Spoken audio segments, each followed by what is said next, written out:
बिस्मिल्लाहिर्रहमानिर्रहीम।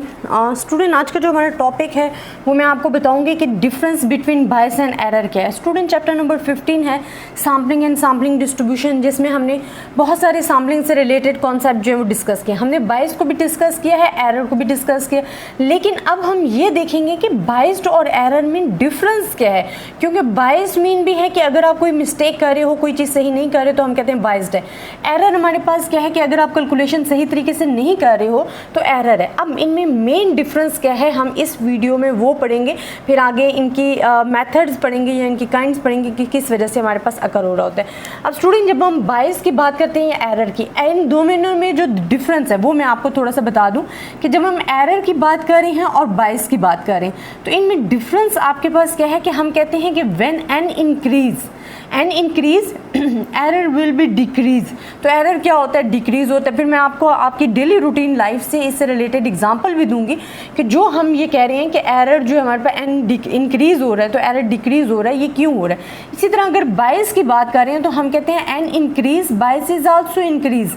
तो ये हमारे पास आप कह लो कि इन्वर्सली रिलेशनशिप रखता है और ये पॉजिटिवली रिलेशनशिप रखता है कि बायस में हम एन को इंक्रीज करते जा रहे हैं तो बायस भी हमारे पास ऑटोमेटिकली इंक्रीज करता जा रहा है। और एरर में आप क्या करते जा रहे हो कि एन को इंक्रीज करते जा रहे हो तो एरर डिक्रीज होता जा रहा है। अब स्टूडेंट, बायस की मैं एग्जांपल देती हूँ आपको। पहले आप शॉप पे जाते हो, आप कहते हो आपने 3 मीटर कपड़ा लेना है। अब जो 3 मीटर उसने कपड़ा काटा है, हो सकता है उसने केयर ना बढ़ती हो और वो 2 या 3 इंच आपको कम दे रहा हो। 3 मीटर से वो आपको 2 या 3 इंच कम दे रहा है। इसी तरह जब नेक्स्ट कस्टमर आएगा, ये N1 होगी, जब नेक्स्ट कस्टमर आएगा वो उसमें एरर ऐड हो जाएगा, N2 हो जाएगा। इसी तरह जब नेक्स्ट कस्टमर आएगा तो उसमें भी एरर इंक्रीज हो जाएगा।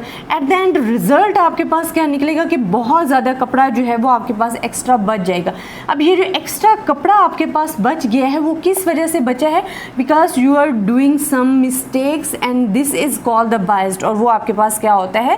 बायस कहलाता है कि आपने गलती की और वो बार बार ऐड होता गया। अच्छा, एक चीज़ आपने याद रखना है कि ये हमारे पास जो होता है कंपोनेंट सिस्टम होता है और कैम्यूलेटिव नेचर होता है। अब कैम्यूलेटिव मीन क्या होता है? कैम्यूलेटिव होता है जमा करते जाना। तो जो इस बायस की नेचर होती है वो स्टूडेंट आपके पास कैम्यूलेटिव नेचर का होता है कि वो ऐड होता जाता है। एरर की मैं आपको आपकी डेली रूटीन से एग्जांपल देती हूँ कि अगर एक स्टूडेंट को मैं कहती हूँ कि जी ये एक स्टूडेंट है जिसको मैं कह रही हूँ मुझे ये क्वेश्चन सॉल्व करके दे। उसने एक क्वेश्चन सॉल्व किया, हो सकता है उसका आंसर जो है एरर में वो रॉन्ग हो या सही हो। ठीक है, आपके पास वो गलत हो सकता है या सही हो सकता है। लेकिन अगर मैं स्टूडेंट्स बढ़ाती जाऊँगी, मैं 5 स्टूडेंट्स को ऐड कर लूँगी कि आपने मुझे वही क्वेश्चन सॉल्व करके देना है और अगर इनके आंसर जो हैं सेम आ रहे हैं, इट्स मीन मेरे पास जो ये स्टूडेंट्स ने मुझे क्वेश्चन सॉल्व करके दिया है इसमें एरर के चांसेस क्या हो गए हैं? कम हो गए हैं। क्योंकि मैंने एन को इंक्रीज़ किया, एरर के चांसेस कम हो गए क्योंकि मुझे बिलीव हो गया कि अगर आंसर सेम आ रहा है तो इट्स मीन मिस्टेक नहीं की हुई, फिर इनके आंसर सही हैं। लेकिन यहाँ एट द एंड आपके पास ऐसा होता है कि अगर आप एन बहुत ज़्यादा इंक्रीज कर देते हो तो एरर जो है वो क्या हो जाता है? रिड्यूस भी हो जाता है लॉन्ग रन के लिए।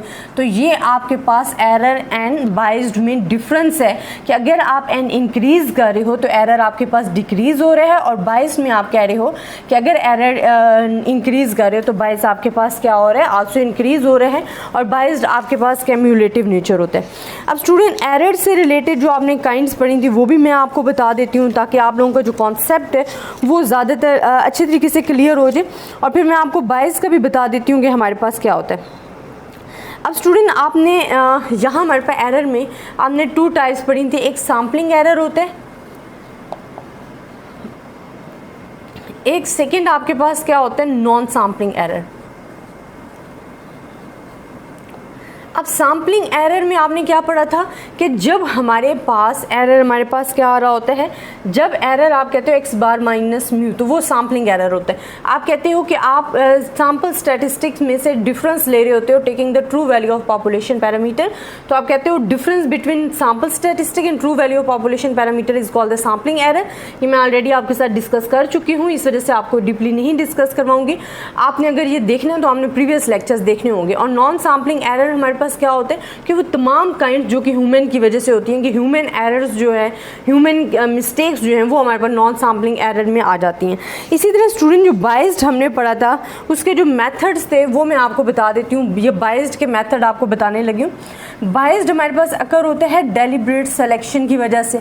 अब डेलिब्रेट सिलेक्शन हमारे पास क्या होती है स्टूडेंट, कि जब आप आज़ादाना पर्सनली जजमेंट पे कोई चीज़ सेलेक्ट कर रहे हो, डेलिब्रेट सिलेक्शन होती है आज़ादाना सिलेक्शन, कि biased organised from deliberate selection which is based on personal judgement what is representative. तो जो बाइस्ड होते हैं वो हमारे पास क्या होता है, डेलिब्रेट सिलेक्शन की वजह से भी अकर हो रहा होता है। देन सब्सटीट्यूशन, आपके पास सब्सटीट्यूशन की वजह से जब आपने एक इंफॉर्मेशन लेनी है एक पर्सन से, फॉर एग्जांपल एक इनकम के बारे में पूछना है, अगर वो पर्सन अवेलेबल नहीं है तो आप क्या करोगे, उसका सब्सटीट्यूशन यूज़ करोगे, because you need the information, आपको तो अपना वर्क कंप्लीट करना है। तो आप हो सकते हैं जो आप सब्सटीट्यूशन यूज़ कर रहे हो they are giving the wrong information, वो आपको सही इन्फॉर्मेशन नहीं दे रहा। फॉर एग्जांपल अगर आप उसकी वाइफ से कह रहे हो इनकम, तो हो सकते हैं वो आपको गलत गाइड कर रही हो, तो यहाँ हमारे पास बाइस्ड आने के चांसेस हो जाते हैं। इसी तरह इनकम्प्लीट कवरेज, कि अगर आपके पास एरिया बहुत बड़ा है और आपके पास रिसोर्सेज इतने ज़्यादा नहीं है और आप केयरलेस बन रहे हो,